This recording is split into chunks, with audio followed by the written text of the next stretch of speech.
자, 이제 3단원 이제 파동에서 이제 빛의 중첩하고 간섭 봅시다. 이제 파동은 되게 오랜만에 배울 거예요. 아마 중딩 때 아주 초반에 뭐 빛의 합성, 파동 여기 배워놓고 중학교 과정에서는 딱히 파동이 잘 나오진 않거든요. 네. 그래서 파동의 중첩과 간섭. 파동이라고 하는 건 어떤 한 곳, 이거를 보통 파원이라고 하거든요. 파동이 시작되는 곳, 여기를 파원이라고 하는데, 이게 점에서 시작이 될 수도 있고요, 선에서 시작이 될 수도 있어요. 그래서 점에서 시작이 된 거를 점파원이라고 하고, 선에서 시작이 된 거는 선파원이라고 해요. 그러니까 점파원 같은 경우는 이제 물에다가 돌을 하나 뽕 던져가지고 퐁 떨어지면 동심원을 그리면서 물결이 퍼져나가잖아요. 그러니까 점에 시작된 건 점파원이라고 하고, 이렇게 물 위에서 30cm 자 같은 걸로 이렇게 팡 한번 때리면 이렇게 면으로 파도가 치듯이 이렇게 나가게 되잖아요. 네, 그런 거는 이제 선파원이라고 해요. 그래서 파동이 시작되는 지점을 파원이라고 하고, 이 한 곳에서 생긴 진동이 주위로 퍼져나가면서 바로 이 에너지를 전달하는 현상을 바로 파동이라고 합니다. 그래서 파동도 마찬가지로 에너지를 갖고 있어요. 파동 에너지. 자, 그다음에 이제 파원. 파동이 발생한 지점을 파원, 그러니까 파원이 점파원과 선파원 두 종류로 나눠지고, 그다음에 파동을 전달하는 물질을 바로 매질이라고 얘기를 합니다. 근데 파동의 종류에 따라서 이제 역학파동이라고 하는 게 있고요, 고체파라고도 하는데, 얘는 반드시 뭐가 필요하냐면은 매질이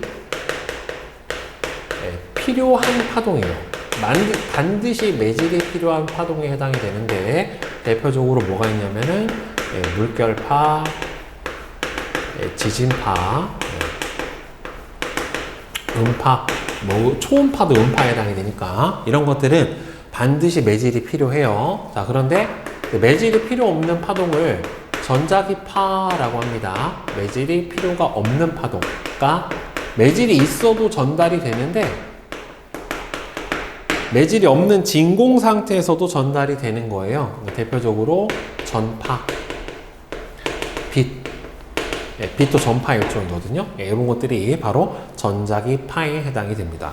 그래서 파동의 종류는 물결파, 역학파동, 음파, 역학파동, 지진파도 역학파동, 빛을 포함한 모든 전자기파, 다 전자기파는 매질이 필요 없는 진공 상태에서도 전달이 되는 파동이에요. 그리고 우리가 알다시피 이제 횡파하고 종파라고 하는 게 있죠. 그러니까 진동 방향이랑 진행 방향이 이렇게 위아래로 흔들리면서 앞 또는 뒤로 진동을 하는, 그러니까 진행 방향하고 진동 방향이 수직인 파동을 횡파라고 하고요. 그 다음에 앞뒤로 진동을 하면서 앞뒤로 진행을 하는 진행 방향하고 진동 방향이 나란한 파동을 종파라고 얘기를 해주는데, 대표적인 횡파가 바로 무슨 파이냐면, 횡파의 대표적인 게 지진파가 두 종류 있잖아요. S파, P파. S파, 그 다음에는 모든 전자기파는 다 횡파예요. 그 다음에 종파에 해당이 되는 건 지진파의 P파, 지진파의 P파, 그 다음에는 음파. 음파는 종파예요. 초음파 포함 음파는 전부 다 종파에 해당이 돼요. 뭐 좋고 나쁘고가 아니라 그냥 파동의 종류예요. 그래서 얘는 매질의 진동 방향, 그러니까 파동의 진동 방향과 진행 방향이 수직이냐 나란하냐, 그 다음에는 매질이 필요하냐 필요 없느냐에 따라서 이렇게 나눠주고, 파원이 점이냐 섬이냐에 따라서도 이렇게 나눠줍니다. 그러면 파동은 매질이 파동의 중심점으로부터 얼마나 떨어져 있는가, 또는 시작점으로부터 얼마나 이동했는가에 따라서 변이는 보통은 파동의 중심점으로부터 수직으로 멀리 떨어진 요 거리를 변이라고 얘기를 해주는데, 변이를 위치에 따라서 또는 시간에 따라서 두 종류로 나타나줘요. 그래서 변이 위치 그래프는 어느 파동의 모습을 파동이 진행한 위치에 따라서 나타낸 그래프예요. 그래서 여기 가운데 있는 0점, 여기가 진동 중심점에 해당이 되고, 진동 중심점에서 최고로 수직 변이가 높은 곳, 여기를 뭐라고 해요? 마루. 수직 변이가 가장 낮은 곳은 골이라고 얘기를 합니다. 그래서 파동의 중심점으로부터 마루 또는 골까지의 수직 거리를 우리는 진폭이라고 얘기를 해줘요. 진폭은 보통 문장으로 A라고 써줍니다. 자, 그 다음에는 파동이 마루부터 마루까지의 요 수직 거리 또는 골부터 여기 나오는 골까지의 수직 거리 또는 한 번 파동이 진행하는 동안에 간 거리, 요거를 우리는 뭐라고 불러줘요? 파장이라고 하고요. 파장을 나타내는 문장은 이렇게 써줘요. 사람 인자가 아니라 들립자처럼 이렇게 생겼는데 이걸 람다라고 읽어줍니다. 람다. 이거는 파장을 나타내는 문장에 해당이 돼요. 그 다음에 변이 시간 그래프는 여기서 뭘 할 수 있냐면 진폭은 똑같은데 한 파장이 진행을 하는데 걸리는 시간을 알 수 있어요. 그러니까 마루에서 그 다음 마루까지 진동을 하는데 걸리는 시간, 이거를 뭐라고 하냐면은 주기라고 합니다. 주기. 그러니까 보통 주기는 매질이 1회 진동하는데 걸리는 시간 또는 한 파장이 진행하는데, 이동하는데 걸리는 시간을 바로 주기 T라고 해요. 그러면 여러분들 중요한 게 매질은 파동이 이동을 할 때 앞뒤로 움직이지 않아요. 그러니까 이동을 하지 않아요. 매질은 이동하지 않고 제자리에서 진동만 합니다. 파동이 발생할 때 파동을 전달하는 물질은 매질이라고 하는 건 맞는데 파동이 이동해도 매질은 움직이지 않고, 움직이긴 해요. 근데 어디로 멀리 가지 않아요. 매질은 제자리에서 진동만 합니다. 어디 파동 따라 가는 게 아니라 제자리에서 진동만 하게 되는 게 바로 매질이고, 그래서 매질이 1회 진동하는 동안에 걸리는 시간 또는 한 파장이 진행하는 데 걸리는 시간을 주기라고 해요. 그러면은 주기를 가지고 있는 모든 운동은 여러분들 뭘 가지냐면은 진동수도 같이 가집니다. 진동수는 파동의 한 점이 1초 동안에 진동한 횟수예요. 그러니까 여기서부터 시작을 하면 올라갔다가 내려갔다가 내려갔다가 올라갔다, 이게 한 번 진동한 거거든요. 그러니까 이 한 번을 진동하는데 걸리는 시간이 주기고, 진동수는 1초 동안에 매질 위에 한 점 또는 파동의 한 점이 1초 동안에 파동의 한 점 또는 매질 위에 한 점이 진동한 횟수고요. 단위는 헤르츠를 사용을 해요. 그래서 주기하고 진동수는 서로 무슨 관계냐면은 역수 관계예요. 주기는 진동수 분의 1이고 진동수는 주기 분의 1에 해당이 돼요. 서로 역수 관계에 해당이 됩니다. 그래서 변이 위치 그래프와 변이 시간 그래프, 이렇게 두 개로 나눠줄 수가 있고요. 그 다음에 이제 파동의 속력도 요 그래프를 보고서 구해줄 수 있어요. 무슨 그래프? 변이 시간 그래프를 보고서 파동의 속력도 구해줄 수가 있게 되는데, 파동의 속력은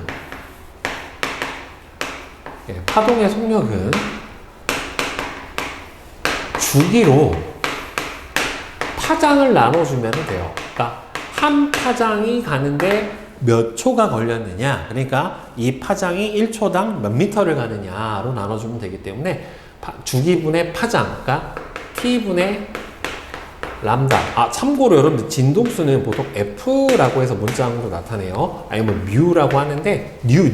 이요거보다는 여러분 요걸 더 많이 써요. F. 그래서 주기분의 파장. 근데 주기분의 1이 진동수니까 얘는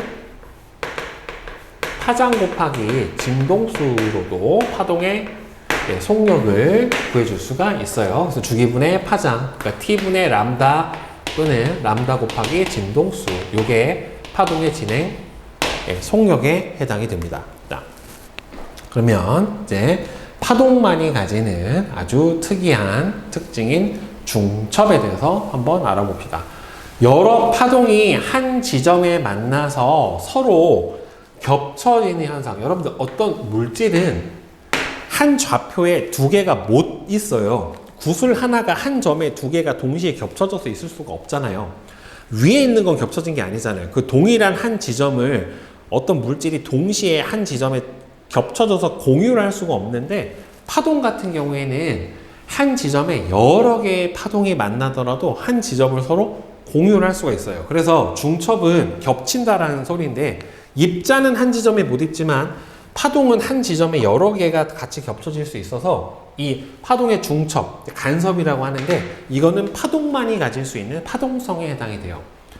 여러 파동이 한 지점에서 겹쳐지는데, 중첩은 두 파동이 겹쳐질 때, 중첩이 될 때 만들어진 파동을 합성파라고 하는데, 이 합성파의 변이, 즉 진폭은 각 파동의 진폭, 변이 합하고 서로 같아요. 자, 그래서 만약에 이렇게 변이가 똑같은 둘 다 플러스 y1과 y2의 진폭을 가지고 있는 파동이 서로 반대 방향으로 진행을 하다가 겹쳐지면, 합성파의 최대 진폭 값은 두 진폭을 합한 값하고 같이 나타나게 됩니다. 그리고 중첩이 된 다음에 계속 이 상태로 유지가 되는 게 아니라, 원래 파동이 가던 길 그냥 그대로 가요. 그리고 원래 갖고 있던 진폭에도 변화가 없고요. 파장 길이, 속력도 똑같아요. 그래서 두 파동이 겹칠 때 서로 영향을 주지를 않고 본래 파동의 성질을 그대로 유지하면서 독립적으로 진행을 한다. 그러니까 파동의 성질, 가동 이동 방향, 속력, 파장 길이, 진폭이 그대로 유지가 돼요. 그러니까 결국엔 뭐가 보존이 된다는 소리예요? 에너지도 그대로 보존이 된 상태에서 가던 길 계속 그대로 간다. 그걸 뭐라고 불러준다? 파동의 독립성이라고 합니다. 그래서 파동의 간섭은 파동이 중첩이 돼서 진폭, 즉 변이가 변하는 거예요. 그래서 보강 간섭은 파동 1하고 2가 합쳐져서 합성파가 될 때 같은 위상, 그러니까 위상이 같다는 소리는 둘 다 마루냐, 골이냐, 마루, 골을 보통 위상이라고 이제 아주 간단하게 표현해 줄 수가 있는데, 마루와 마루 또는 골하고 골이 서로 같은 위상으로 만나게 되면은 각각의 합성파의 변이의, 각각 파동의 변이의 합이 전체 합성파의 변이의 합하고 같아요. 그러니까 얘는 합성파 진폭이 어떻게 돼요? 커져요. 그런데 상쇄 간섭은 서로 위상이 반대이기 때문에 두 파동의 위상이 반대라서 하나는 플러스 변이값을 가지고 하나는 마이너스 변이값을 가지기 때문에 합쳐주면 어떻게 됩니까? 진폭이 작아져요. 그리고 만약에 진폭이 정확하게 크기가 같고 방향이 부호는 반대인 경우가 된다면은 두 파동이 완벽하게 상쇄가 돼서 사라져 버릴 수도 있게 됩니다. 그래서 이거를 이용을 한 게, 여러분들 그 외부에서 오는 소음 같은 거를 반대 파장을 만들어 가지고 완벽하게 딱 상쇄를 시켜 가지고 파동을 없애버리는 거, 소음을 없애는, 그 여러분들이 요새 많이 끼죠, 이어폰 노이즈 캔슬링 같은 원리가 저렇게 반대 파장의 위상이 반대인 파동을 인위적으로 만들어내서 밖에 파동하고 상쇄를 시켜서 소음을 줄이는 원리가 바로 노이즈 캔슬링이 이 파동의 간섭 현상을 이용한 거고, 이 파동의 간섭이라는 거는 파동만 가지는 성질이에요. 그러니까 파동만 가지는 파동성이라고 하는 게 크게 두 가지거든요. 하나가 간섭이고요. 그 다음에 두 번째가 회절이에요. 회절. 이 두 가지가 파동만 가지는 성질인데, 간섭은 요건 알겠죠. 간섭은 이게 간섭인 거고, 회절이라고 하는 현상이 뭐냐면, 파동이 이렇게 전파원에서 이렇게 물결파가 막 진행을 하다가 이렇게 장애물이 있어요. 좁은 틈이 하나가 있으면 이 틈을 파동이 빵 지나면 이 틈 뒤로 어떻게 돼요? 이렇게 파동이 다시 퍼져나가요. 아니면 여러분들 우리가 담벼락을 사이에 두고 여기 있는 사람과 여기 있는 사람이 서로 대화가 가능하잖아요. 모습은 안 보이지만 대화는 가능한 이유가 이 장애물이 생겼을 때 파동이 이 장애물 뒤로 이렇게 넘어가 버리는 현상이니까 장애물을 넘어가든지 이렇게 좁은 틈 뒤로 파동이 전달되는 현상을 회절이라고 얘기를 해줘요. 그러니까 빛은 여기를 못 넘어가지만 소리는 넘어갈 수 있는 거거든요. 그래서 이 간섭하고 회절 이 두 가지 현상이 파동만이 가질 수 있는 파동성에 해당이 되고 요 두 가지 성질을 가지면 뭐다라고 얘기를 해준다? 아, 파동이다 라고 얘기를 해줘요, 우리가.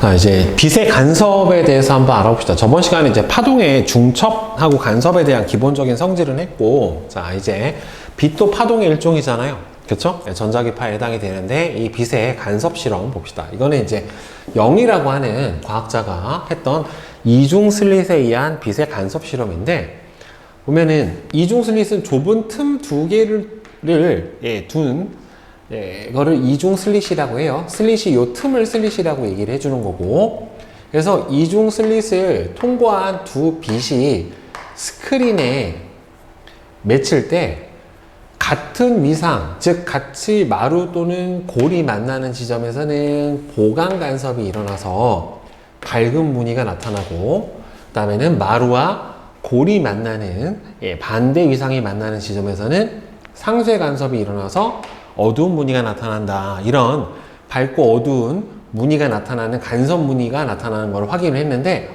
그런데 실제로 마루 만나도 밝고요. 골이 만나도 밝아요. 골은 어둡고 얘는 밝은 게 아니라 마루나 골이나 둘 다 최대 변이를 나타내는 진폭이기 때문에 둘 다 이렇게 만나도 밝은 무늬가 나타나게 됩니다. 그러니까 마루와 골이 이렇게 만나는 경우에는 상쇄가 되니까 상대적으로 이 부분보다는 어두워지니까 어두운 무늬가 나타나게 되는 거고요. 그 다음에 여기서 빛을 단일 슬릿을 통과한 다음에 이중 슬릿을 통과시키잖아요. 그러면 단일 슬릿을 통과한 이 빛은 저번 시간에 선생님이 잠깐 얘기했던 것처럼 회절이 되었다라고 얘기를 하거든요. 좁은 틈을 통과한 빛은 회절을 통해서 그 뒤에까지 전달이 되는데, 왜 굳이 단일 슬릿을 한번 통과를 시키냐 하면은, 단일 슬릿을 통과를 시키면서 여기에 이중 슬릿 사이로 빛이 들어갈 때 동일한 위상의 파동을 만들어주기 위해서 한번 앞에서 회절을 시켜준 다음에 저렇게 이중슬릿을 통과를 시켜주는 겁니다. 자, 그래서 이 이중슬릿 사이의 간섭 무늬를 여러 가지 변인을 변화시켜줘 가면서 실험을 해봤어요.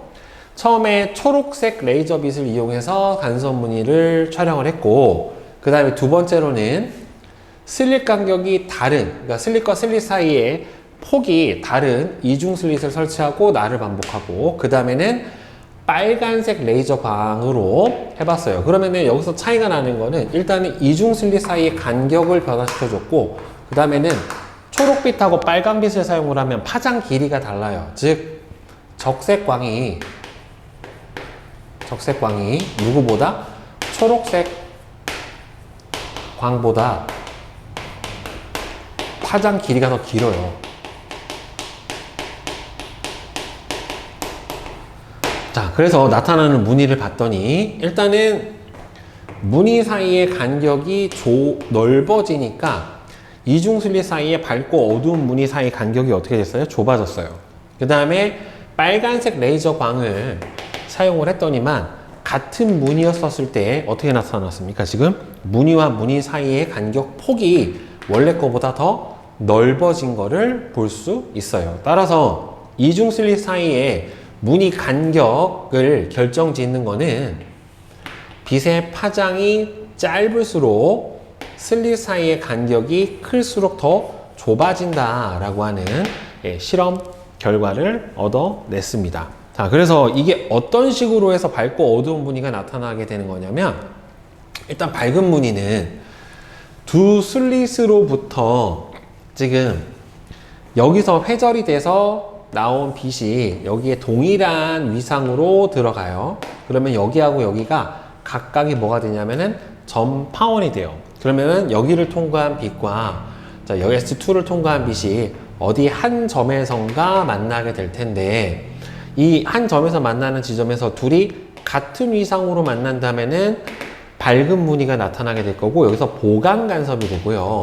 그 다음에 똑같은 실험을 해서 어떤 한 점에서 어두운 무늬가 나타난다는 거는 상쇄 간섭이 일어난 거고, 그 경우에는 서로 반대 위상인 마루와 골 또는 골과 마루가 만났다라는 걸 의미를 하는데, 이게 우리가 어떤 두 점파원으로부터 한 지점, 두 개의 파동이 시작된 지점부터 어떤 한 지점까지, 이 지점에서 이 파동이 만났을 때, 예를 들어서 여기를 P로 두고 여기를 Q라고 했었을 때, 여기에서 나온 파동이 어떤 한 지점에서 만났을 때 이 지점이 보강 간섭이 될 건지 또는 상쇄 간섭이 될 건지를 어떤 식으로 판단을 해줄 수 있냐면, 바로 경로차라고 하는 개념으로 우리는 판단해 줄 수가 있어요. 이건 이제 빛이 이동을 했기 때문에 여기서는 광로차라고 해도 상관은 없는데, 경로차라고 하는 거는 뭐냐면요,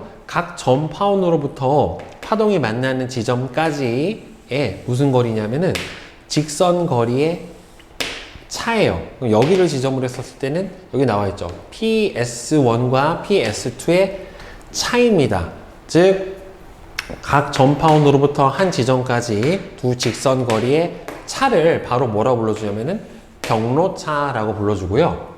이 경로차가 각각 파동의 반파장의 짝수배가 되는 지점에서는 두 빛이 같은 위상으로 만났을 때 무슨 간섭을 한다? 예, 보강 간섭을 해주게 돼요. 즉 경로차가 여기서 보면은, 여기서 얘를 이제 좀 확대해서 나타냈는데, 여기하고 여기서 만났는데 파장의 차이가 지금 보면은 딱 몇 파장 나요? 한 파장 나죠. 한 파장이면은 반 파장의 2배에 해당이 되는 거니까 여기서는 보강 간섭이 된다. 즉 대신에 조건이 두 빛이 여기 S1하고 S2에서 출발했었을 때 동일 위상으로 출발해야 돼요. 동시에 마루 시작을 하든지 또는 골 시작을 해서 동일 위상으로 시작을 해서 여기에서 동일 위상으로 만난다면은 보강 간섭이 되는 거고, 이 보강 간섭이 되는 점은 이 각 점파원으로부터의 직선 거리의 차이가 경로차가 반파장의 짝수배가 되면은 바로 그 지점은 보강 간섭 지점이 됩니다. 그러니까 반파장의 짝수배니까 2분의 람다의 2m배인데 m은 0부터 들어가죠. 0부터 들어가면 어디가 보강 간섭이 나온다는 소리냐? 무조건 중앙 지점. 딱 이 이중슬릿의 중앙에서 정확하게 수직으로 스크린에 닿는 이 지점은 이렇게 그려주면 2등변 삼각형이 그려지니까 여기하고 여기 길이가 같잖아요. 그럼 여기 경로차가 0이 되고, 두 점파원의 위상이 똑같았을 경우에 여기서는 무조건 보강 간섭이 일어나요. 그러니까 얘는 대칭이 될 수밖에 없죠. 왜? 여기가 0이죠. 그러면 한 파장 차이가 나는 부분이 양쪽에 생기죠. 그다음에 두 파장 차이가 나는 부분이 또 양쪽에 생기고, 세 파장 차이가 나는 부분도 이렇게 양쪽에 생기기 때문에 계속해서 밝고 어두운 무늬가 일정한 간격을 두고서 반복되게 나타날 수밖에 없어요. 따라서 보강 간섭은 경로차가 여기서 발생한 파장의 반파장의 짝수배가 되는 지점은 바로 무슨 간섭? 보강 간섭이 나타나게 되고, 어두운 무늬가 나타나는 상쇄 간섭 지점은 경로차가 바로 반파장의 뭐가 되는 지점? 홀수배가 되는 지점이 바로 뭐가 일어난다? 예, 상쇄 간섭이 일어나서 어두운 무늬가 나타나는 점에 해당이 돼요. 따라서 홀수배는 2m 플러스 1로 나타나고, m은 0 이상의 자연수를 넣어주면 돼요. 그러니까 경로차가 반파장, 2분의 3파장, 2분의 5파장, 2분의 7파장이 되는 지점은 상쇄 간섭이 나타나고, 그 다음에는 반파장의 짝수배니까 반파장, 같은 지점, 경로차가 0, 반파장, 한파장, 그 다음에는 뭐예요? 아니야, 한파장, 반파장이 아니구나. 여기서 지워져 버리니까 한파장, 그 다음에는 두 파장, 세 파장, 네 파장, 이런 식으로 한 파장씩 차이가 나는 지점에서는 경로차가 뭐가 나타나게 된다? 보강 간섭이 나타나게 돼요. 자, 따라서 빛에서 뭐가 나타났다? 경로차가 아니, 간섭 현상이 나타났다라는 거는 결국에는 이중 슬릿에 의한 빛의 간섭 실험을 통해서 스크린에 간섭무늬 중첩과 간섭에 의한 것임을 밝혀내서 결국에는 빛이 뭐다? 간섭이 일어났다라고 하는 거는 파동만 가질 수 있는 성질이잖아요. 선생님이 파동만 가질 수 있는 성질이 뭐라고 했습니까? 간섭, 중첩이나 회절. 이 두 가지가 파동만 가질 수 있는 성질이라고 했는데 간섭 무늬가 나타난 걸로 봐서는 빛은 파동이다 라고 하는 것을 밝혀냈고, 그 다음 여기서 나타나는 간섭 무늬 사이의 간격, 밝은 무늬와 밝은 무늬 사이의 간격, 또는 어두운 무늬와 어두운 무늬 사이의 간격을 델타 X라고 했었을 때 이 델타 X는 파장 길이에 비례하고요, 이중 슬릿 사이의 간격, 여기서부터 여기까지 간격을 D라고 했었을 때 이 간격이 짧을수록 커지고, 그 다음에는 파장 길이가 길수록 요 무늬 사이의 간격인 델타 X 값이 커지는 거를 확인을 해줄 수가 있어요. 그러면 이 빛의 간섭을 어디에다 우리가 사용을 하느냐 보면은, 빛의 간섭에 의한 현상이 일단 첫 번째가 얇은 막에 의한 간섭이 일어나는 걸 우리가 볼 수가 있어요. 비눗방울이나 또는 주유소 같은 데 기름막, 비 오는 날 주유소 가보면은 기름이 조금씩 떨어져 있기 때문에 빗물 위에 기름막이 생겨요. 그럼 거기 약간 무지개, 무늬 같은 무늬를 우리가 볼 수가 있거든요. 비눗방울도 보면은 햇빛에 비쳤을 때 약간 여러 색깔의 빛이 나눠지는 걸 볼 수가 있잖아요. 그게 이제 간섭 무늬예요. 그러니까 얇은 막에 의한 빛의 간섭을 보면은 얇은 막, 비누막이나 기름막의 윗면에서 반사된 빛과 그 막의 아랫면에서 반사한 빛이 서로 간섭을 일으킬 때 얇은 막의 두께와 보는 각도에 따라서 이 반사한 빛의 경로차가 달라지기 때문에 보강 간섭을 하거나 또는 상쇄 간섭을 하면은 빛의 색깔이 달라지게 돼요. 그러니까 예를 들어서 단색광이 이게 저거예요. 비눗방울. 그럼 비눗방울은 이렇게 막이 있으면 밖에가 공기, 그다음에 비누막, 다시 아래가 공기 이렇게 되고, 실제로는 막도 아주 두께가 있거든요. 그래서 여기를 비눗방울 막이라고 생각을 해보면은 공기와 기름막의 경계면에서 반사하는 빛이 나타나고요. 그럼 여기서 출발한 빛이라고 봐야 되는 거고, 그 다음에는 단색광이 투과해서 들어와서 이 기름막과 안에 있는 공기층 사이에서 이렇게 반사된 빛이 다시 존재해요. 그러면은 실제로는 여기가 뭐가 되냐면 전파원, 그 다음에는 여기서 또 나온 전파원, 요 두 개가 여기서 뭐가 되는 거예요? 결국에는. 그러니까 실제로 파동이 나온 게 여기하고 여기가 두 파동이 나오는 지점이다 라고 볼 수가 있는 거고, 두 개가 여기서 동일 위상으로 만난다라고 하면은 뭐가 되겠어요? 보강 간섭. 만약에 반대 위상으로 만나면 상쇄 간섭이 되겠죠. 여기서는 이제 반대 위상으로 만나면 이제 빛이 안 보이게 되는 거고, 그럼 실제로 이 빛이 여기서 들어갔다가 막에서 반사해서 나오는 요 경로가 바로 뭐에 해당이 되겠어요? 바로 경로 차에 해당이 될 거예요. 그래서 실제로는 이거를 이제 이렇게 각도를 줘가지고 사인 값 또는 코사인 값으로 분해해서 이 막의 두께를 갖다가 이렇게 분해를 해가지고 경로차를 구해주는 문제를 예전에 배웠는데, 지금은 여기서 그거까지는 물어보진 않고, 그 다음에 여기서 막과 공기층에서 반사된 빛과 다시 공기층과 그다음에 막과 공기층에서 반사된 두 빛이 같은 위상으로 만난다라고 하면은 보강 간섭이 이렇게 일어나게 되고, 보는 각도에 따라서 경로차가 약간씩 달라지면 백색광이 여러 가지 색깔로 나눠지는 거를 확인을 해서 그 무지개 색깔이 나타나는 거를 우리가 볼 수가 있게 되는 거죠. 그죠? 자, 그 다음에 이제 곤충 표면의 색깔도 보면은 여러분들 나비라든가 아니면 곤충 같은 거 보면 광택을 갖고 있는 곤충들이 있죠. 그렇죠? 이쁜 색깔이 나타나는 비단벌레 같은 거 보면은 모르포나비나 비단벌레 또는 그렇죠 공작새 깃털 같은 경우에는 여러 가지 색깔이 동시에 보인다란 말이에요.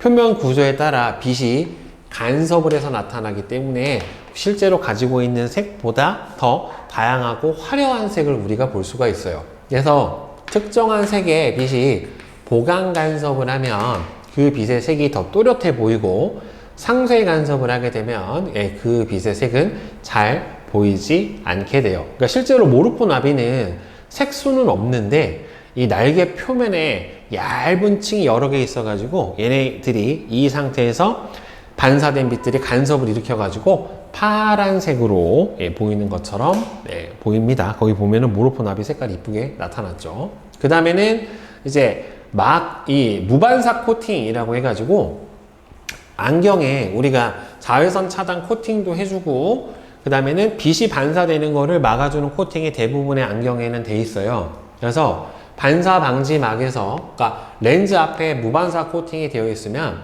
들어오는 빛이 여기서 반사된 애랑 그 다음에는 들어가서 코팅 막하고 렌즈에서 반사된 빛이 두 개가 상쇄 간섭을 일으키게 해가지고 반사돼서 안경 앞에서 반사된 빛이 간섭돼서 보강 간섭이 돼버리면 빛이 날 테니까 밝아지니까 눈이 안 보이잖아요. 우리도 잘 안 보일 수가 있기 때문에 이렇게 반사 코팅이 안 되는 안경 같은 경우에는 막이 생겨서 볼 수가 빛이 보강 간섭이 돼서 이렇게 밝은 빛이 나오는 것처럼 보여서 사람 얼굴을 잘 볼 수가 없는데 무반사 코팅이 되어 있으면은 이런 식으로 안에 있는 눈동자나 표정을 정확하게 볼 수 있게 되는 거죠. 이것도 막의 간섭을 이용하는 그런 현상이다 라고 볼 수가 있고, 그 다음에 지폐에 위조 방지용 홀로그램이라고 해가지고 보는 각도에 따라서 보강 간섭을 하는 빛의 파장이 변하면서 색깔이 다른 모양이나 무늬가 나타나게 돼요. 지폐에도 돼 있고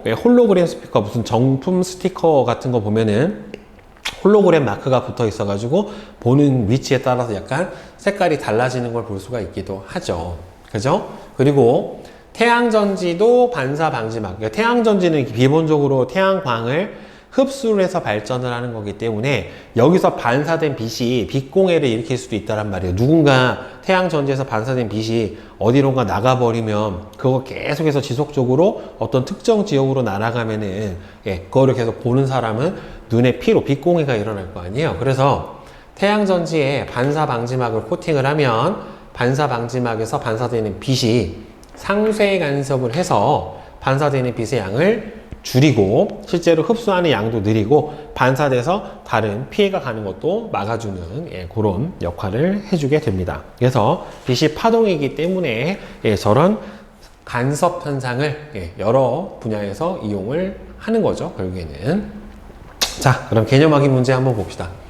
파동의 중첩에 대한 설명으로 옳지가 않은 것은 이거는 X5예요. 두 파동의 마루하고 골이 만나면 상쇄 간섭이 되기 때문에 합성파의 진폭은 작아져야지 맞게 되는 거죠. 자, 그 다음에 2번.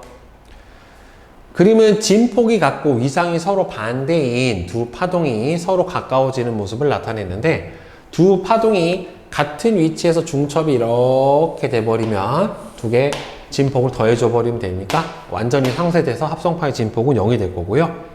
따라서 두 파동은 반대 위상이 만나서 간섭이 일어난 거니까 상쇄 간섭을 하게 되겠죠.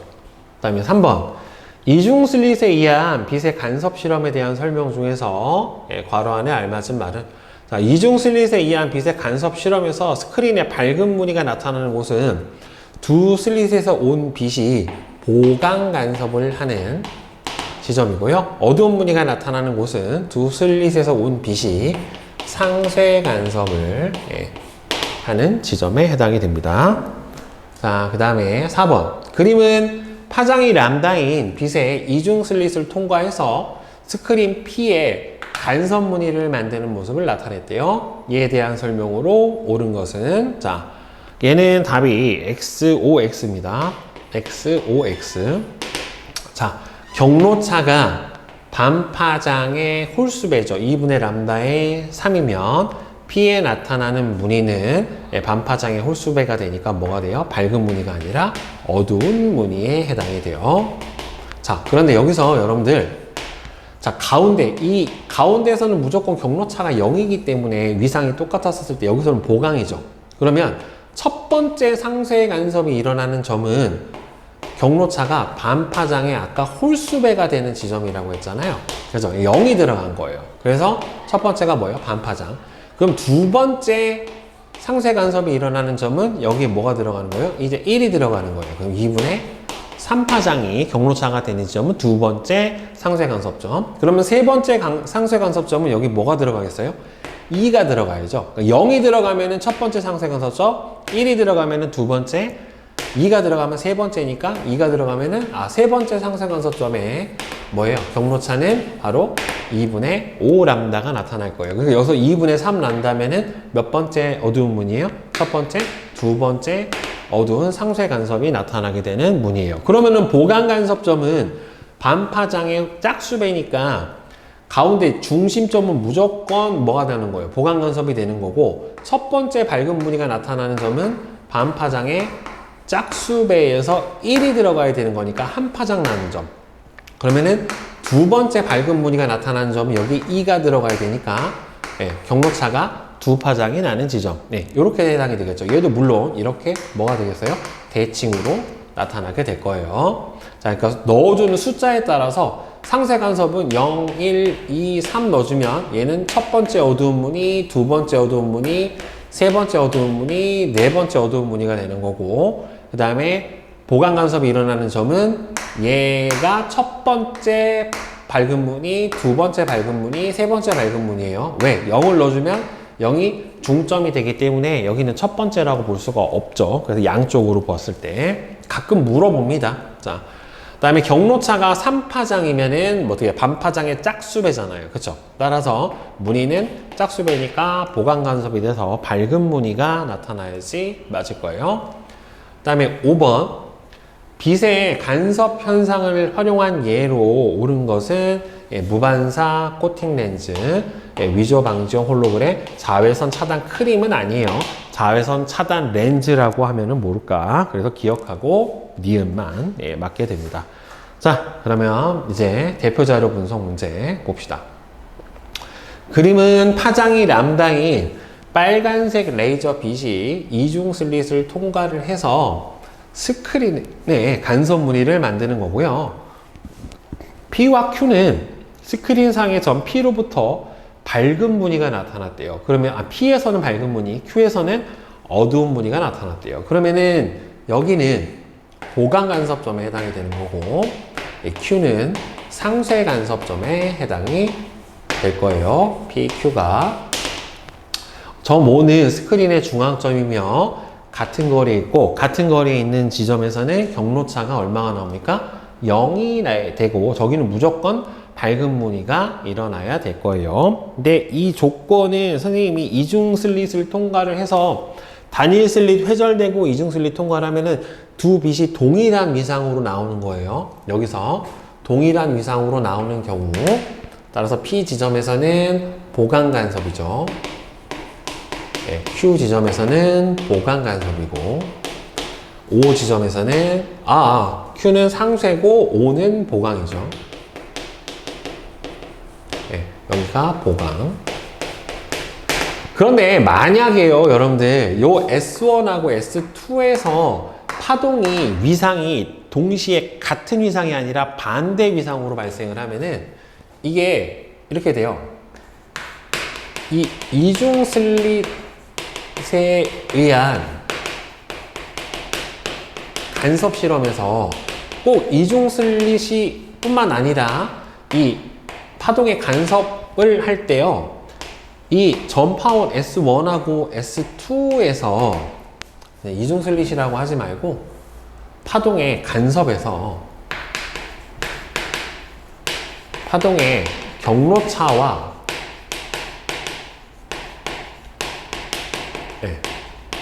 간섭 현상에서 어떤 한 지점, 여기 P 지점까지 이렇게 경로차를 구해주잖아요, 우리가. 그랬을 때 만약에 두 전파원에서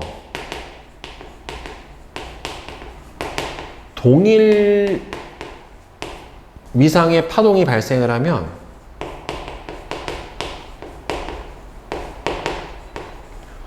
간섭 조건은, 보강 간섭은 경로차가, 우리가 처음에 배운 경로차가 반파장에 뭐가 돼요? 짝수배가 되는 지점에서는 보강이 일어나고, 그 다음에는 상쇄 간섭이 일어나는 지점은 경로차가 반파장의 홀수배가 돼요. 이 점에서 상쇄해요. 그런데 만약에 두 전파원에서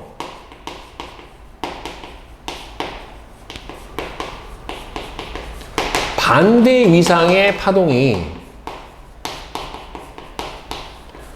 발생을 하게 되면은, 그러니까 여기서 만약에 마루, 골이 발생을 하는 게 아니라 마루, 골 또는 골, 마루로 반대로 발생을 하게 되면은 간섭 조건이 반대가 돼요. 그러니까 두 전파원에서 반대 위상의 파동이 동시에 발생을 하면은 간섭 조건이 반대가 됩니다.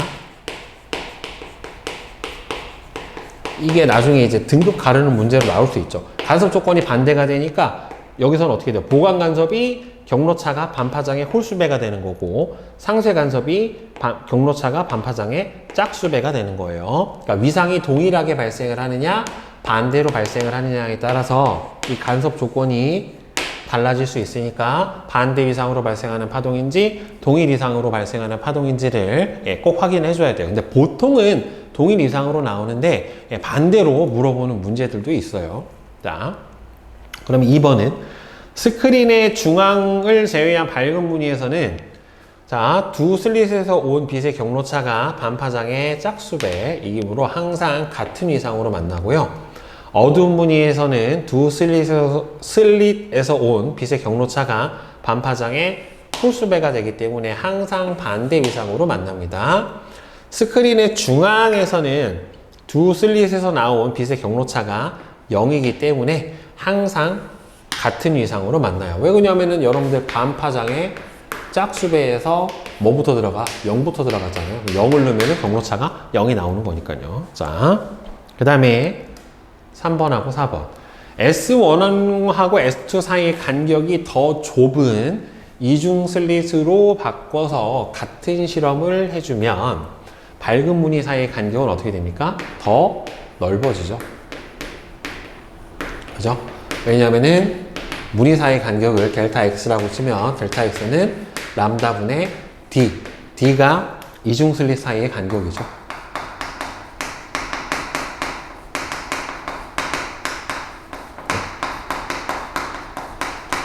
네, 이중 슬릿 사이의 간격에 해당이 되기 때문에 얘는 좁을수록 커지고 얘는 파장이 길수록 커집니다. 따라서 좁은 걸로 바꾸면 더 넓어져야 되겠죠. 자, 다음에 4번은 5x55x예요. 5x55x. 자, 상쇄 간섭 지점에서 두 빛의 경로차는 반파장의 홀수배가 들어가야지 맞아요. 다음에 같은 조건에서 빛의 색깔을 초록색으로 바꾸면 빨간색에서 초록색으로 바꾼 거니까 파장 길이가 짧아진 거죠. 그럼 파장 길이가 짧아지면은 얘는 델타 X하고 람다는 비례 관계니까 더 좁아져야지 맞을 겁니다. 그죠? 자, 내신 맞춤 문제 한번 같이 봅시다. 자, 파동의 중첩과 간섭. 자, 첫 번째. 자, 파동의 중첩과 간섭에 대한 설명으로 옳은 것은 파동의 파동이 반대 위상으로 중첩이 되면 합성파의 진폭은 그렇죠. 작아지죠. 상쇄 간섭이 일어나게 되니까 중첩이 끝난 뒤 각 파동이 원래 모양을 유지하는 성질을 뭐예요? 파동의 독립성이라고 얘기합니다. 네.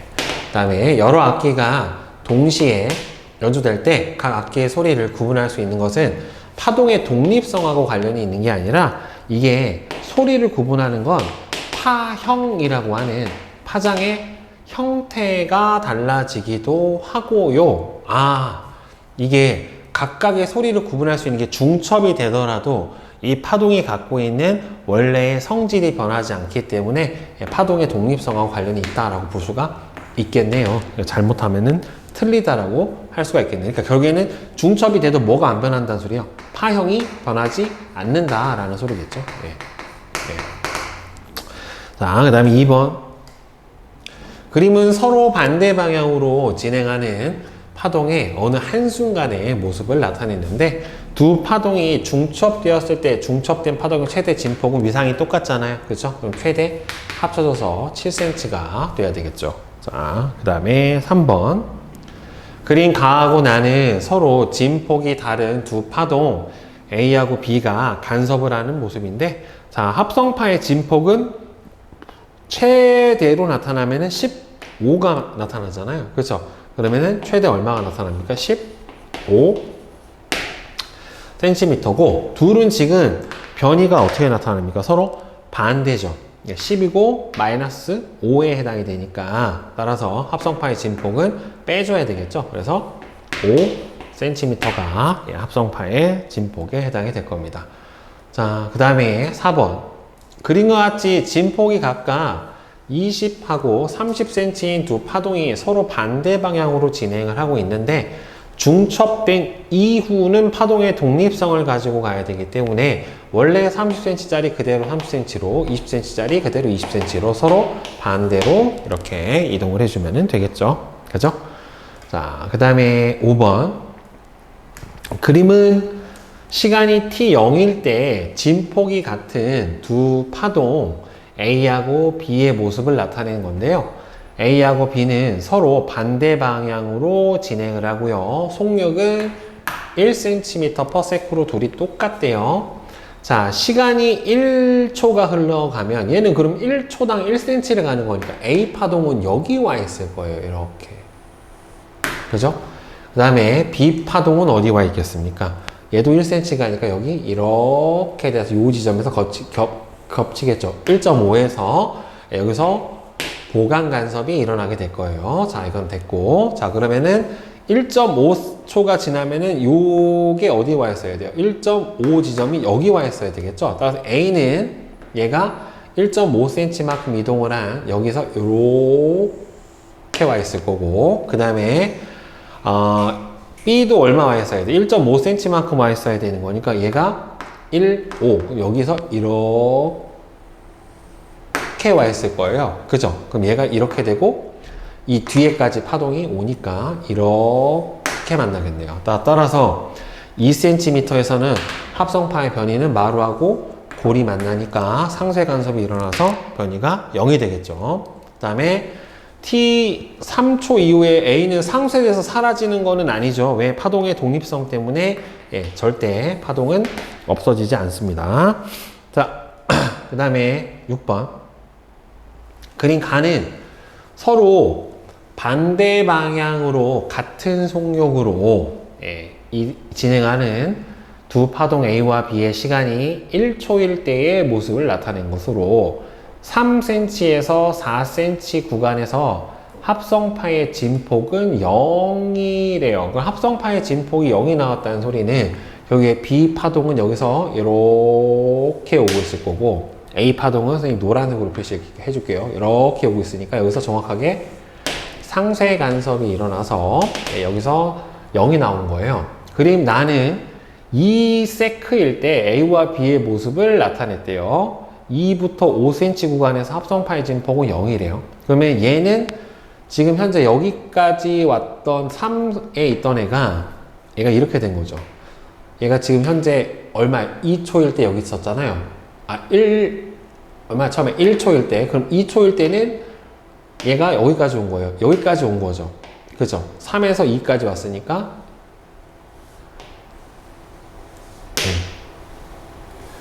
이게 B파동이고, A는 여기서 노란색으로 표시해주면 이렇게 된 거라 세 지점이 다 상쇄 이렇게 되는 상태란 말이에요. 자, 그러면 A는 플러스 X방향으로 가고 있는 거고요. B는 마이너스 X방향으로 가고 있으니까 일단 기억은 맞죠. 그 다음에 T는 0일 때 처음에 멈춰 있었을 때, 그럼 0이면 얘를 백을 시켜야 되는 거죠. 그쵸? 그러면은 얘가 T가 0이게 되면 이 지점이 여기 와 있는 거예요. 그러니까 원래 선생님이 이 상태에서 0인 거를, 그럼 얘가 여기 와 있겠죠. 이렇게 반파장이 물려 있어야 되는 거죠. 그럼 B 같은 경우도 어떻게 돼요? 여기서 지금 골이 여기 와 있어야죠. 이렇게. 이렇게 된 상태가 되는 거니까 X는 2.5 지점에서 T가 0일 때 얘가 1일 때잖아요. 변이는 0이다. 그러면은 2.5인 지점에서 0이 나올 수가 없죠. 왜냐면은 x가 2.5면 여기 지점이잖아요. 그러면 얘 파동이 아직 두 개는 중첩이 안 된 상태이기 때문에 여기서 진폭은 얼마가 나와야 돼요? 1이 나와야 돼요. 1. 나의 x는 3에서 4 구간 여기죠. 그럼 3에서 4 구간은 요 구간에 해당이 되는데 3에서 4 구간에서는 보강이 아니라 상쇄 간섭이 일어나서 진폭이 0이 돼버린 거죠. 그렇죠? 자, 그 다음 8번. 그림은 파장과 진폭이 같고 계속해서 연속적으로 발생하는 두 파동 P하고 Q가 서로 반대 방향으로 진행을 했는데 두 파동이 만나기 전 어느 순간이고요. P와 Q의 속력은 1m/s로 둘이 똑같대요. 그러면 2초가 지나면은 얼마를 가요? P가 2m를 가겠죠. 그럼 여기 와 있을 거란 말이에요. 이렇게. P는 이렇게 될 거고, 그럼 Q도 얼마나 오겠어요? 2cm로 와야 되니까 Q는 이렇게 와 있을 거예요. 자, 그럼 X는 5m 지점에서는 어떻게 되겠습니까? 여기 Q의 마루와 P의 골이 만나니까 얼마가 나오겠어요? 상쇄 간섭이 일어나서 합성파의 변이는 0이 되겠죠. 자, 그 다음에 9번. 그림 가는 단색광을 단일 슬릿과 이중 슬릿에 통과시켰을 때 스크린에 생기는 무늬를 관찰하는 A중 슬릿에 의한 빛의 간섭 실험이에요. 자, 스크린에 생기는 무늬는 이중 슬릿을 통과한 빛의 간섭에 의해서 나타나게 되는 게 맞고, 밝은 무늬가 생기는 지점은 보강 간섭이 맞고요. 그 다음에 어두운 무늬가 생기는 지점은 상쇄 간섭이니까 위상이 반대인 이 두 빛이 만나게 되는 게 맞죠. 자, 그 다음에 뒤로 넘겨서 10번. 그림은 이중 슬릿을 통과한 빨간색 단색광이 스크린에 무늬를 만드는 모습을 나타냈는데 빛의 중첩 원리, 간섭 원리로 설명을 해줄 수가 있고요. 스크린에 생긴 무늬는 빛이 입자의 성질을 가지는 게 아니라 파동의 성질을 가져서 나타나게 되는 증거고요. 단색광을 초록색으로 바꾸면 파장 길이가 더 짧아지잖아요. 그죠? 람다 값이 감소를 하게 되는 거니까 밝은 무늬 사이의 간격은 어떻게 됩니까? 더 좁아진다가 맞게 되는 거죠. 이 무늬 사이의 간격을 델타 X라고 했었을 때 이중 슬릿 사이의 간격에 반비례하고 파장 길이에 비례하니까 따라서 답은 기억하고 디귿이 될 거고, 그 다음에 11번. 그림은 파장이 람다인 레이저 빛이 이중 슬릿을 통과해서 스크린에 간섭 무늬를 만드는 모습을 나타냈는데 스크린상의 점 P는 자, 두 번째 어두운 무늬가 나타났대요. 아까 선생님이 상쇄 간섭 조건은 반파장의 홀수배가 되는 지점이 경로차가 그죠? 어두운 상쇄 간섭이 나타나게 되는데 첫 번째 상쇄 간섭점은 0을 넣은 거고요. 두 번째 상쇄 간섭점은 m에다 1을 넣은 거니까 결국에는 여기까지의 경로차는 2분의 3람다가 바로 경로차에 해당이 될 거예요. 두 번째 어두운 무늬는 1을 넣어준 거니까 첫 번째는 0을 넣어준 거고요. 자, OP하고 OQ가 같대요. OP하고 OQ는 같대요. 그럼 여기도 뭐예요? 대칭이니까 여기도 경로차는 얼마가 나타나겠어? 똑같죠. 2분의 3파장이 나타나고 이 지점도 두 번째 상쇄 간섭이 일어나는 지점에 해당이 될 거예요. 그래서 P에서는 두 빛이 서로 반대로 만나고 O에서는 무조건 중점에서는 보강 간섭이 일어났었죠. 자, P와 Q 사이의 보강 간섭 지점은 자 봅시다. 이게 지금 두 번째 보강 간섭이잖아요. 두 번째 보강 간섭. 그러면은 여기 안에 두 번째 상쇄 간섭점. 그럼 여기 안에 첫 번째 상쇄 간섭점이 양쪽이 이렇게 나타날 거예요. 그럼 여기 보강 간섭, 첫 번째 상쇄와 두 번째 상쇄 사이에 여기에 보강 간섭, 얘도 여기 보강 간섭. 그러니까 보강 간섭점 몇 개? 하나, 둘, 세 개가 나타나겠죠. 두 개가 아니라 세 개가 나타나야지 맞게 되는 거예요. 왜? 어두운 무늬와 어두운 무늬 사이에서는 무조건 밝은 보강 간섭 무늬가 나타나야 되기 때문에. 그러면 Q에서 두 빛의 경로차의 풀이는 여기 구해줬죠. Q 지점은 바로 뭐예요? 두 번째 상쇄 간섭 지점이기 때문에 따라서 경로차가 반파장의 홀수배가 돼야 되는데 두 번째니까 0이 첫 번째, 1이 두 번째. 그래서 1을 넣어줘서 2분의 3 람다 지점에 해당이 됩니다. 자, 그 다음에 13번. 다음은 이중 슬릿을 이용한 빛의 간섭 실험인데 그림과 같이 초록색 레이저 이중 슬릿 A 스크린을 설치를 하고 스크린에 나타난 간섭 무늬를 관찰했는데요. 그 다음에 나는 가에서 이중 슬릿을 B로 교체를 한 후에 간섭 무늬를 관찰했대요. 지금 가에서 나로 가면서 이중 슬릿 사이의 간격이 어떻게 됐어요? 더 좁아졌죠. 그렇죠. 근데 이 이중 슬릿 사이의 간격 무늬는 슬릿 사이의 간격에 반비례하고 파장 길이에 비례하니까 얘가 좁아졌다는 소리는 슬릿 사이의 간격 D가 어떻게 됐다는 소리예요? 증가를 했다는 소리고, 처음에 여기서 쓴 게 무슨 색 빛이었니? 초록색에서 빨간색으로 바뀌었으니까 여기서는 람다가 증가한 거죠. 빨간 빛이 파장이 더 기니까. 따라서 슬릿 사이의 무늬는 어떻게 돼야 돼요? 더 넓어져야 돼요. 그래서 슬릿 사이의 간격은 A가 B보다 더 작죠. 기역의 밝은 무늬는 나보다는 더 넓어야 되는 게 맞고요. 이중 슬릿으로부터 밝은 무늬까지 경로차는 어두운 무늬까지 경로차하고 같지가 않죠. 반파장의 짝수배냐 홀수배냐로 나눠지니까 같지가 않죠. 따라서 답은 니은만 맞죠. 자, 그 다음에 14번. 다음은 물 위에 기름막에서 관찰되는 다양한 색깔에 대한 설명인데, 기름막의 윗면에서 반사한 빛과 아랫면에서 반사한 빛은 서로 간섭을 일으킵니다. 일단. 근데 보는 각도에 따라서 경로차가 달라지기 때문에 보강 간섭하는 빛은 어떻게 됩니까? 빛의 색깔도 다르게 보이게 돼요. 경로차에 따라서. 자, 그 다음에 15번.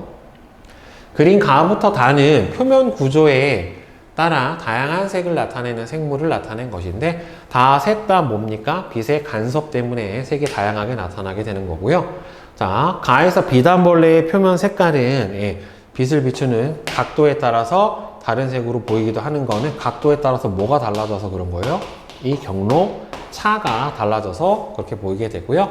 자, 파란색 빛이 잘 투과돼서 그런 게 아니라 파란색 빛이 간섭이 돼서 보강 간섭이 돼서 파란색으로 보이는 겁니다. 원래 파란색은 없어요. 자, 그다음 16번. 그린 가는 무반사 코팅 안경과 일반 안경의 모습이래요. 무반사 코팅 안경은 일반 안경보다 더 많은 빛을 투과를 시킨다. 반사가 안 되니까 당연히 투과되는 빛이 더 많을 거고, 코팅막의 양쪽 면에 반사된 빛은 서로 상쇄 간섭을 일으키니까 이게 무반사 코팅이죠. 코팅막의 양쪽 면에 반사된 빛의 위상은 서로 반대여야지 상쇄 간섭이 일어나겠죠. 같은 게 아니라. 그래서 3번이고요. 자, 그 다음에 17번은 그린 가는 신용카드에, 자, 저거 뭐냐면은 이런 뭐지? 아, 비자 카드. 자, 위조 방지용 홀로그램이 보이는 각도에 따라 다른 색깔로 보이는 모습을 나와 다는 그 원리를 나타냈대요. 가는 빛의 간섭을 이용한 것이다. 그렇죠? 보강 간섭을 이용한 겁니다. 나에서 반사된 빛은 노란색이 더 강하게 보이는 건 상쇄가 아니라 보강이죠. 그 다음에 보는 각도에 따라 보강 간섭하는 빛의 파장이 달라진다. 맞죠? 이거는 경로차가 달라지기 때문에 나타나게 되는 현상입니다. 자, 그럼 이제 실력업 문제 봅시다. 그림 T는 0인 순간 파장과 진폭이 서로 같고 연속적으로 발생하는 두 파동 A, B가 1cm/s의 같은 속력으로 반대 방향으로 진행을 한대요. 이 순간 이후에 X는 0인 지점에서 합성파의 변이를 시간에 따라 나타낸 그래프로 가장 적절한 것은 이라고 나왔죠. 자, 그럼 시간이 2초가 지난 시점부터 한번 봅시다. 그러면 2초가 지나면 여기서 얘는 여기 올 거예요. 1cm/s라고 했으니까. 그러면은 B는 이렇게 될 거고 A는 어떻게 돼요? 여기 1에서 여기로 와야 되죠. 그러면은 이렇게 될 테니까 서로 어떻게 됩니까? 그러니까 이 파동은 여기 2가 되는 지점에서 서로 뭐로 만나요? 마루로 만나버리죠. 서로 같은 위상으로 만나버리니까 저 지점에서 뭐가 되겠습니까? 이렇게 보강 간섭이 나타나는 걸로 찾아줘야 되겠죠. 그럼 답은 5번 밖에는 안 되겠죠. 자, 그 다음에 2번. 그림같이 광원에서 파장이 각각 람다1하고 람다2인 두 단색광을 동시에 방출을 해서 이중 슬릿을 통과시켰더니만 스크린상에 A부터 E에만 밝은 무늬가 생겼대요. A, B, C, D, E에만 밝은 무늬가 생겼는데 C는 중앙점이고 람다1이 람다2보다 더 길대요.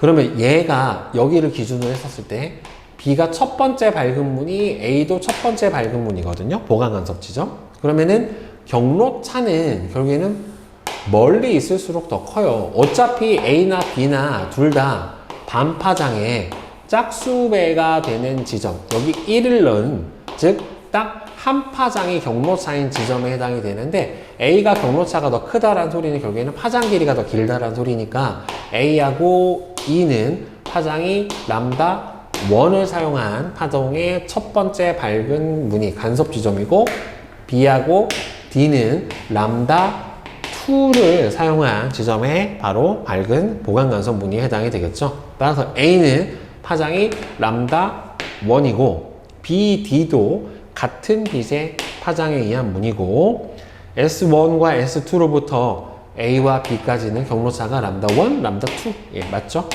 5번. 간섭 조건만 알면 금방 풀 수 있죠. 자, 그 다음에 3번 봅시다. 자, 그림은 진폭이 각각 3cm, 2cm인 파동 A와 B의 모습을 나타냈는데 A와 B의 주기가 4초로 같대요. 그러면은 4초 동안에 한 파장이 이동을 하는 거잖아요. 한 파장이 이동을 하는 건데 서로 반대 방향으로 이동을 하고 있고 이동 방향은 주진 않았어요. 근데 1초일 때면은 4초 동안에 한 파장 가니까 1초간은 얼마를 가냐면 4분의 1 파장을 이동을 하게 될 거예요. 그랬을 때 x가 0.5인 이 지점에서 합성파의 변이가 2cm래요. 그러면 얘가 서로 반대 방향으로 가는데 그럼 A가 왼쪽으로 가고 B가 오른쪽으로 가는지 B가 오른쪽으로 가고 A가 왼쪽 B가 오른쪽이냐 아니면 B가 왼쪽 A가 오른쪽이냐 알 수가 없잖아요. 자, 그러면 A를 여기서 가정을 한번 봅시다. 왼쪽으로 가고 B는 오른쪽으로 가는 걸로 봅시다. 그러면 얘가 현재 이 상태에서 1초 뒤면은 4분의 1 파장이 가야 되니까 얘가 이렇게 이동을 해야 될 거예요. 이게 A가 이동한 거고 그럼 B는 오른쪽으로 가야 되니까 그럼 B 같은 경우에는 이 녀석이 어디로 가야 돼요? 얘가 오른쪽으로 가면은 E가 4분의 1만큼 와야 되니까 이렇게 되겠죠. 그러면은 A의 변이는 0, B의 변이는 2cm. 그럼 합쳐서 쓸 때 얼마가 나옵니까? 변이가 2cm. 이렇게 맞네요. 따라서 A는 마이너스 X 방향으로 이동을 하는 게 맞고 얘는 1초 동안에 4분의 1파장을 가는데 얘는 한 파장의 길이가 얼마가 나와요? 마루에서부터 마루까지 거리가 2cm가 나오고 주기가 4초라고 했기 때문에 0.5cm/s가 파동의 속력이 맞죠. 네, 파동의 속력은 주기분의 파장으로 보여주던가 파장 곱하기 진동수로 보여준다라고 얘기를 했죠. 자, t가 3일 때 3초면은 4분의 3파장을 이동을 하는 건데 자, A가 이 상태에서 자, 1cm 지점 여기를 물어본 거죠. 자, 그럼 4분의 3파장이 가야 되는 거니까 그럼 얘가 어디가 와야 돼? 얘가 가면 한 파장 여기를 기준으로 하는 거죠. 한 파장 반 얘가 와야 되는 거죠. A 지점이 여기가 와 있을 거예요. 이 지점이 얘가 오면은 반 파장이 와 있는 거고 여기가 오면은 4분의 3 파장이 와 있는 거니까 여기가 A. 그러면 B 같은 경우에는 오른쪽으로 와 있으니까 어디가 와야 돼요? 여기서부터 4분의 3 파장이니까 여기서부터 4분의 1, 4분의 2, 4분의 3 얘가 여기 오는 거죠. 그죠? 4분의 1, 4분의 2, 4분의 1, 여기서부터 4분의 1, 4분의 2, 4분의 3, 한 파장 이렇게 되는 거니까 얘가 올 거예요. 이렇게 B. 따라서 합쳐주면은 3cm, 2cm의 합이니까 변이는 마이너스 5가 아니라 플러스 5가 나와야 되니까 답은 2번만 맞겠죠. 이동 방향을 고려를 해서 변이만 찾아주시면은 쉽게 풀 수 있어요. 자, 그림은 파장이 람다 1인 단색 광이 단일 슬릿과 간격이 D인 이중 슬릿을 통과한 뒤에 스크린에 간섭 무늬를 만드는 모습이고요. 이웃한 밝은 무늬 사이의 간격이 델타 X래요. 스크린상의 점 O는 밝은 무늬 중앙점이랍니다. 자, 파장이 람다 1보다 더 큰 빛을 쓰더라도 중앙에서는 경로차가 0이 되니까 상쇄 간섭이 일어날 수가 없어요. 이중 슬릿 S1, S2로부터의 경로차는 당연히 P까지가 원점에서 멀어질수록 경로차는 더 커집니다. 이중 슬릿 사이의 간격이 D보다 커지면, 자, 간섭 무늬 사이 간격 무늬는 D분의 람다죠. 따라서 D가 커지면 델타 X는 어떻게 돼요? 작아져 버려야 되겠죠. 그렇죠? 밝은 무늬 사이 간격은 이거보다 작아지니까 4번 이렇게 되겠네요. 네.